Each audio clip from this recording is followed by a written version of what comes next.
Hi, Dave here.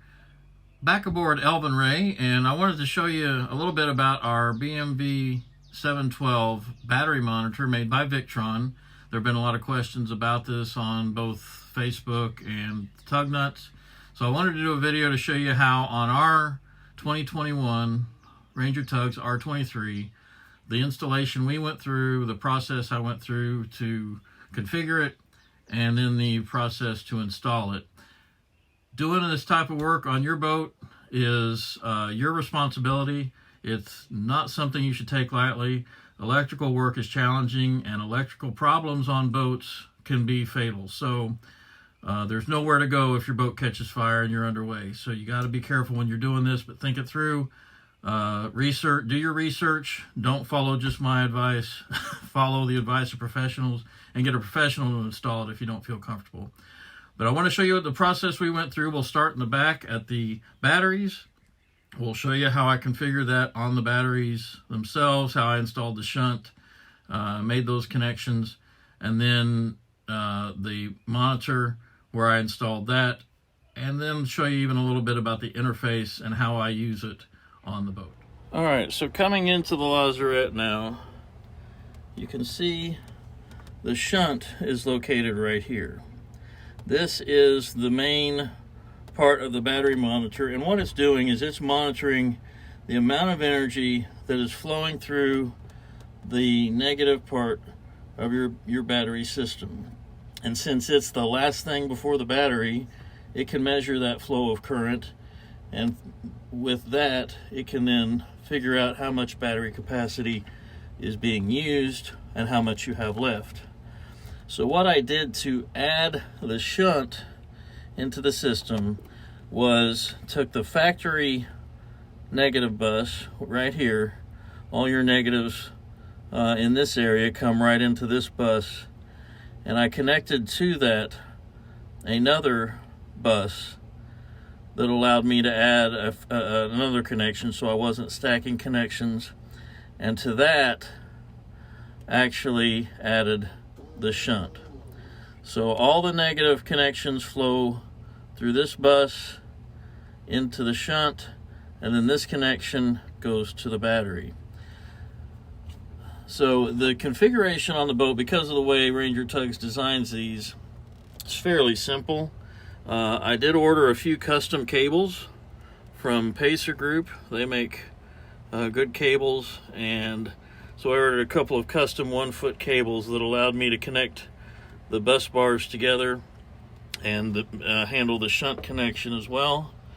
But that's really the simplicity in the connection there. The only other thing I have connected to the negative terminal on the batteries, if you were to take a look, is the bilge pump. And that, I don't believe there's a failure mode for any of the shunt, for the shunts that are on the market. I don't believe they fail into a disconnected state, but if that were to happen for any reason, I just wanted to have the bilge pump always be connected to negative. It doesn't draw any power unless I'm taking on water. If I'm taking on water, my battery capacity for other things really isn't my largest concern. So that's really what I've done in the lazarette. Now, if you look back to the shunt, there are a couple of other connections. You've got a connection here for your batteries, and a connection here which is just an RJ45 or RJ11 cable, like a phone cable, that runs up to the actual monitor itself, which gets mounted like a gauge. I'll show you that in a few minutes. So have two red wires that come off of the shunt and go to the positive terminal on the batteries. I've got one on the house bank, and then I've got another one connected to the positive terminal on the starter battery, because with the BMV-712 you can monitor the voltage on two batteries, or two banks of batteries. So I chose to connect to the starter battery so I know my voltage on both, and then I can calculate usage on the house bank. Okay, now we're in the mid-berth of the salon, and you can see we're at the electrical panel. And this is where I chose to put the gauge, and this was the best spot that I could find to put it, right here. On the right hand side, over in this area behind the solar monitor. I thought about mounting it below the solar monitor, but behind that is the inverter on my boat, so I really didn't have a lot of depth there to play with. And so there was plenty of room behind this. There's a few cables running behind there. I just had to make sure I didn't hit those as I was drilling the hole, but I think it looks pretty good in that location. Like I said, I never actually access this gauge. I do everything via Bluetooth, but I did want to get it to mount up and get it mounted officially so that it looked good and was mounted inside the salon. To get to the back side of this, which you will need to do, the 24x7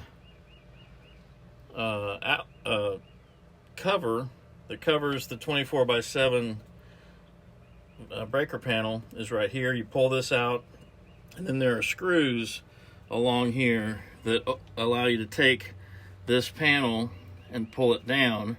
Then you have complete access to the back side of your electrical panel, and that's what gives you the ability to run the wires, get your hands up in there, and actually get up into this back corner, which is where all the cables coming from the battery compartment come into the salon and over to the battery panels, or to the breaker panels. So you take those two pieces off. Again, you should know where your 24x7 fuses are, right here. Take that, pull that out. Then you have to unscrew along here from the bottom, and then you can take this panel out and give you full access to the back side. I also ended up pulling this off just to make sure I had plenty of room behind there and wasn't going to interfere with any of these battery cables. You want to make sure you don't nick with your drill bit or any of the battery cables. And I tried to keep the communications cable for the battery monitor pretty much away from the power cables as they were in here, just to keep any chafing or any issues out there. We're actually in the driveway today, so the boat is plugged into shore power, obviously covered up and not underway. But I wanted to show you the actual interface itself. I'll show you some screens for configuration and those kind of things with a screen recording. But I wanted to show you how I use it underway. And then what I'm going to do, since we're connected to shore power, I'm going to go ahead and disconnect from shore power, try to put a few loads on the monitor so you can actually watch what's going on and see how the different currents and voltage flows change.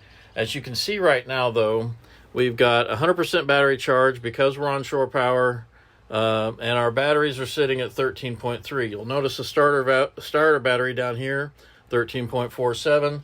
The starter battery is connected to the monitor like I showed you, but it only shows you the voltage. It doesn't show you any of these items for the battery.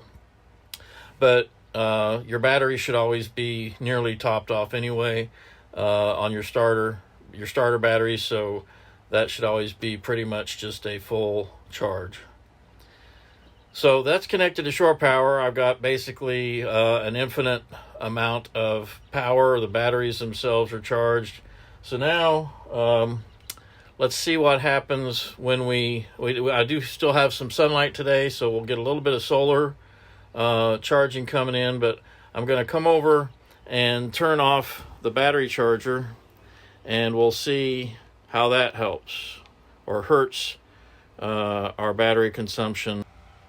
Okay, so I've switched to screen recording on the BMV, and for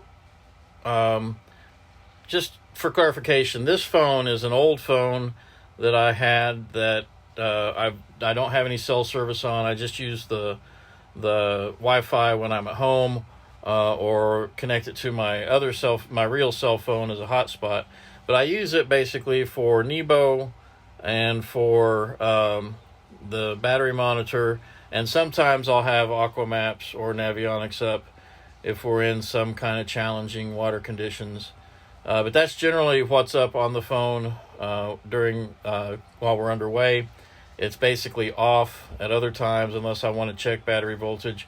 But I really can check the battery voltage with my personal use cell phone from anywhere on the boat or even in the house. So this phone rarely gets used unless we're underway. But I'm recording the screen on it right now so you can see the impacts of what happens when we make some changes to the battery or to our power management. So let's come back here. We'll lift up the aft seat at the dinette, and we'll get into the power panel in the mid berth. So all I really have turned on right now is the battery charger and the shore power, and I'll turn on some resources here. Maybe the water heater will be a good one to show you what the impact on the power is and how the battery monitor makes it better while you're without power. So I'm gonna turn off the battery charger, turn off my shore power, and then I always turn it off here at the breaker as well. My process for connecting to shore power is to connect everything with cables, make sure I've got a red light on the cable indicating power coming in, turn this on to make sure I don't have inverted polarity, and then I come up here and turn on the shore power switch, and then I'll turn on the battery charger and those kind of things. So in order to turn on the water heater, we're going to have to turn on the inverter. So let's take a look at what the battery voltage is on the battery monitor where I've been recording the screen. I'll put that up on the video in a side-by-side, and then I'm going to turn on the inverter. Now, I'm not looking at the battery monitor, but I know based on history that just turning on the inverter will add a load to the boat. So when I turn this on, you can see now I've got AC power, not pulling any AC amps, but I have put a load on the batteries just by running the inverter and having it ready to actually operate. So now let's turn on the water heater and see what that impact is. What you'll see is now we're pulling some power. I can see exactly what the discharge is. I can see the time remaining count going down very quickly, going from infinity or 10 days, which is the max, down to 4, and even further down as that water heater is pulling a lot of power to do its job. So knowing that, you'll see I've still got 100% power, right? That's going to start coming down as we go.